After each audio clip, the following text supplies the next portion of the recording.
Olá, meu povo querido, aqui é Janailton Pedrosa e este é o meu canal. Deixe o seu like, o seu comentário, a sua curtida e me ajude a evangelizar. Está aqui comigo a imagem de São Geraldo Magela, missionário redentorista. São Geraldo Magela entrou para a congregação com 24 anos e morreu com 29.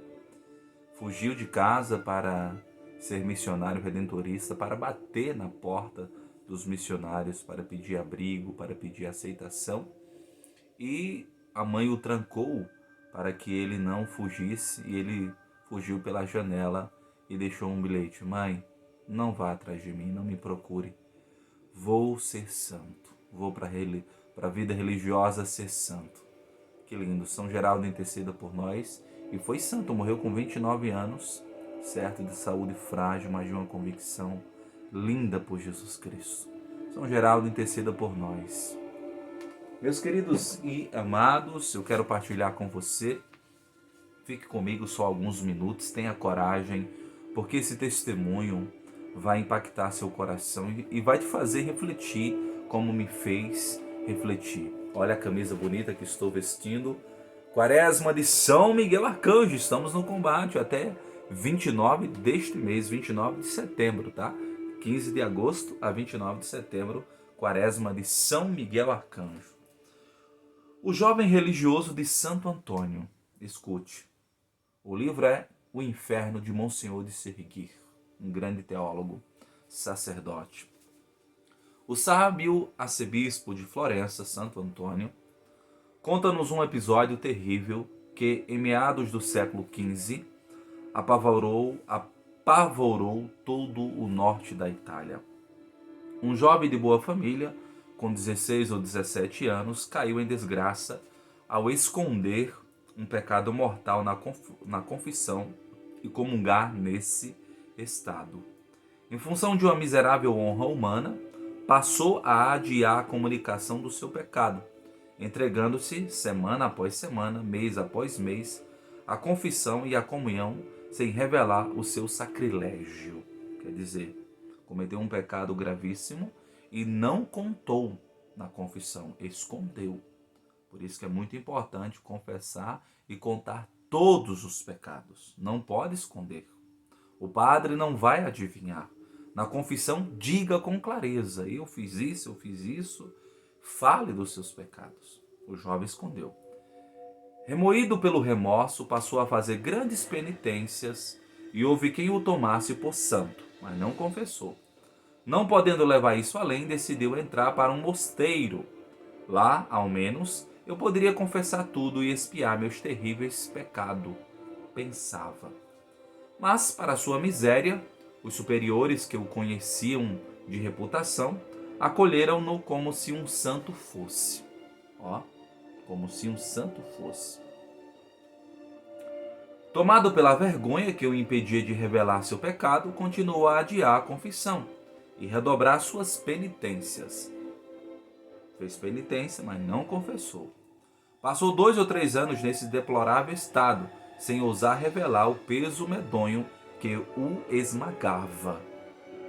Por fim, uma doença mortal o atacou e parecia facilitar-lhe o meio para sua confissão ou remissão. De uma vez por todas confessarei tudo antes de morrer. Mas, por amor próprio, sempre omitiu o seu pecado. Suas confissões eram tão confusas que o confessor não as entendia. Então sempre guardava para o dia seguinte um vago desejo de se redimir. Porém, de súbito foi atacado por um acesso de delírio e pouco tempo depois o infeliz acabou morrendo sem revelar o grave segredo, sem confessar o pecado que o consumia.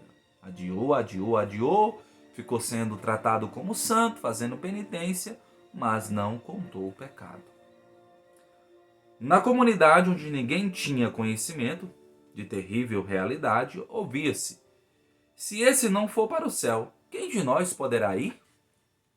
E colocavam cruzes, rosários e medalhas de santos em suas mãos. Por fim, o corpo foi levado com certa veneração para uma igreja do mosteiro e lá permaneceu exposto até a manhã seguinte, quando se celebraria o funeral. Instantes antes da hora fixada para a cerimônia, um dos frades, enviado para fazer soar os sinos, percebeu que diante dele, próximo ao altar, o defunto estava cercado por rodas de fogo e algo incandescente parecia refletir do corpo.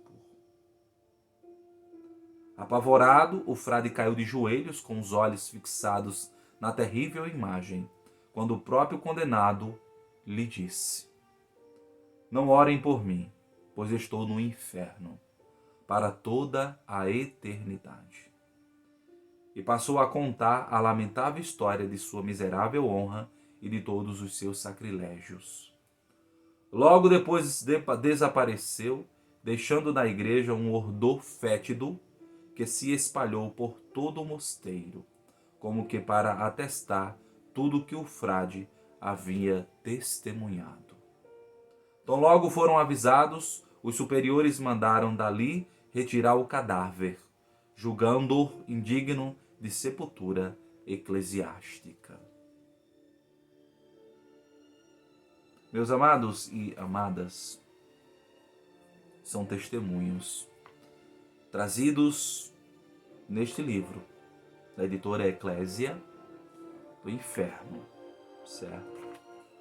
Não são historinhas para te amedrontar, porque o amor de Deus é mais forte do que a morte. Agora, o amor não nos permite viver em pecado, esconder os nossos pecados, nos acostumar com os pecados. O pior, esta geração está anestesiada. Essa geração não ouve mais falar dos pecados. Esta geração não ouve mais falar de inferno, de julgamento, de purgatório e de céu.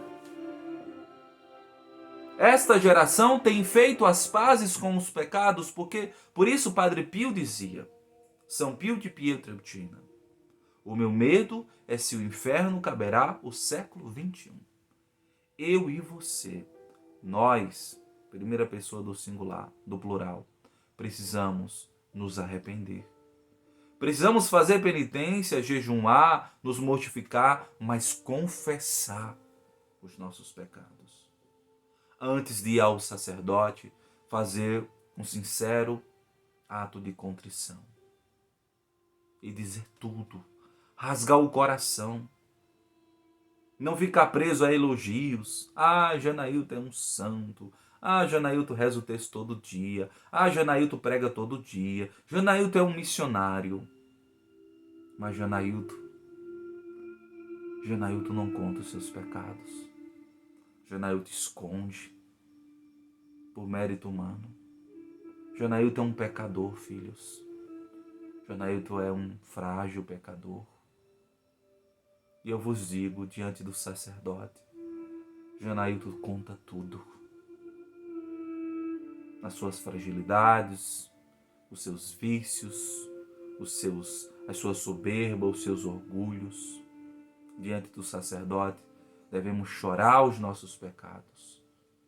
Porque, amados, depois da morte, já não adianta se morrermos em pecado mortal. Porque eu e você talvez estamos vivendo assim? Porque você tem achado que vai viver para sempre aqui. Se confesse, meu amado. Saia desse relacionamento pecaminoso.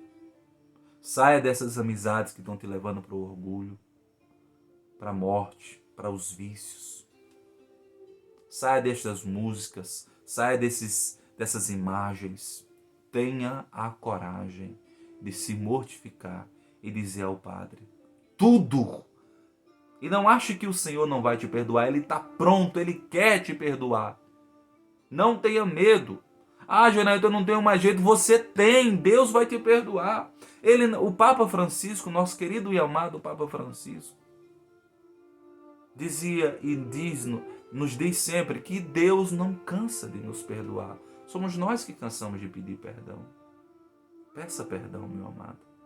Se confesse, meu amado. Rompa com o pecado. Ainda que você tenha que morrer para o mundo, ainda que você tenha que perder pessoas, relacionamentos, amizades, emprego, saia do pecado. Morra para você mesmo, mas viva para Deus. Fique com Deus. Comente aqui embaixo. Diga assim: eu preciso voltar para Deus. O Senhor me ama e está pronto para me perdoar. Fique com Deus. Que São Geraldo Magela interceda por nós. Beijo no coração, meu povo. O inferno existe. Viu? E não é a vontade de Deus irmos para lá. É a nossa persistência no pecado. Deus sempre está pronto para te perdoar.